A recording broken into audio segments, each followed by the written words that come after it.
Ahoy everyone, Super here with a new personal story, and today I'd like to weave you a very special tale of how I finally got to play Super Mario Bros. 2 for the first time with one of my friends, whom I've known for almost 17 full years.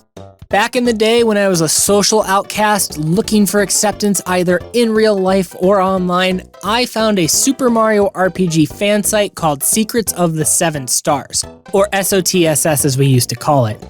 Secrets of the Seven Stars had an amazing community there, and it was one that I instantly fell in love with and spent way too many hours as a teenager on. In fact, the community was so tight-knit that there are people who I talk to daily, even though I've only known them digitally for 15 years. One of the people I met there was named Baybee, and there's a couple of things you need to know about him for this story to make any sense. 1, he's Canadian. 2, he has a wonderful mother who supports all of his gaming interests and endeavors, and she's great. Hi, Miss Bridget, I love you.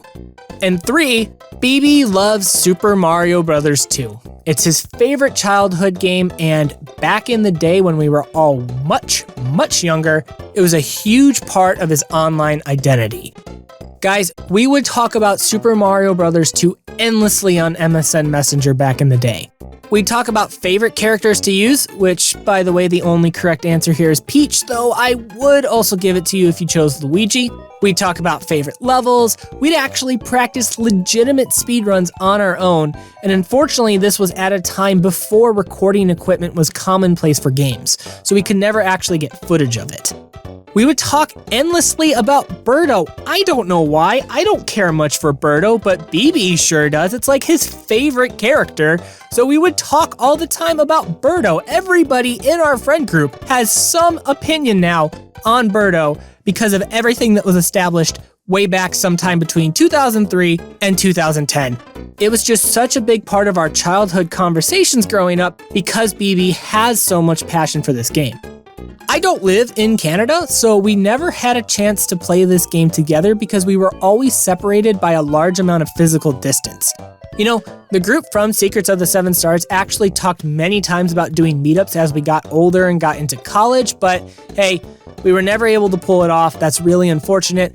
But the point is, we've never been able to play classic games together. Yeah, ROMs were always available, but we were never really into them other than to quickly play a few things or get footage of something. It just wasn't our scene. We really stuck to official releases, I guess you could say.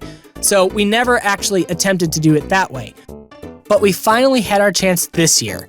Nintendo Switch Online comes with the NES app and SNES app to play those classic games, and unsurprisingly, Super Mario Bros. 2 is one of the titles that is available on the NES app. Here's the thing though, Baybee, who, by the way, I should mention now goes by the name Dr. Krabby, and that will become relevant in just a second, is very hard to get a block of time with. That doctor in Dr. Krabby is not just for show, he's actually finishing up his PhD this year, so he has a lot going on. He's actually become a pretty successful streamer, so when he is playing games, he's doing it on stream for his audience. So there's very little time that we get to play games with him. So after months, after months of begging to get him to play Mario 2, he finally agreed. But not only did he agree, he actually one-upped it and said, hey, we're gonna go ahead and we're gonna play this on stream. And guys, it was one of the coolest experiences I've ever had with video games. It was surreal. So of course, we've talked online before, we've done voice chats, all of that is not anything new. But to be able to play his favorite childhood classic games together while talking with him on stream was one of the most unique experiences I've ever had, and I almost struggle to put it into words. Because yeah, at the end of the day, it is just us playing Super Mario Bros. 2, but this is something that was such a defining part of our childhood that I don't think either of us in the moment could comprehend just how special it was. We played where we took turns on deaths or level completion, and I gotta tell you, we were terrible, especially in the end game. For those who don't know, the pass and play feature on the Nintendo Switch Online stuff has a little bit of lag even if you turn on low latency because Nintendo can never figure out online, but we were terrible and it extended the playthrough by an hour. I almost want to say we were trying to extend it on purpose, but I know we really weren't. We're just that bad.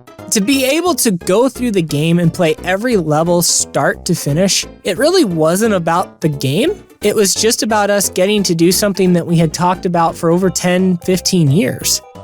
I think anybody is lucky just to have a friendship that would last that long, and I think online friendships can be just as valid as in real life friendships. They just take on a different form and they add a different level of flavor to your life. And I know that he knows as well as everybody else from that forum and other people that I know online how much they mean to me. So to be able to finally do this was unbelievably cool.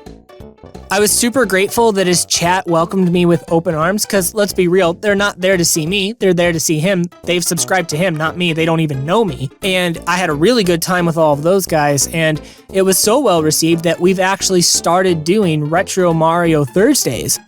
After we're done with any session, the first thought I have is, oh my god, I can't wait till next Thursday we get to do this again, even if it's not with Mario 2. We're currently working on Mario 3 and Mario World while I'm recording this video. But just the fact that we can now do this is great. And the fact that his community supports it is even cooler because sharing something with your friend is always amazing, but being able to get that community support for people who are already upholding him in a different way just makes it so worth it, if that makes any sense. I might not have worded that correctly. These videos are unscripted, so if that was awkward, well, then that's actually a pretty good reflection of me because I am an awkward person. Unsurprisingly, the video you guys have been watching while I'm telling you this story has been from that stream. So I'm gonna go ahead and link the video in the description. It's about 3 hours long, maybe a little bit longer. Come watch us succeed and then ultimately fail. We tell jokes, there's some other stream shenanigans. Definitely support him on Twitch. He's a very interesting streamer, very good at it. His community is wonderful. Ounce, Tex, Calanthus, all the other people who I'm forgetting off the top of my head. I know you guys are awesome and thank you for welcoming me on the stream. Hopefully you guys are watching this too. I hope he shares it out. I'm sure he will. So yeah, that's it for this personal story. I hope you guys enjoyed it.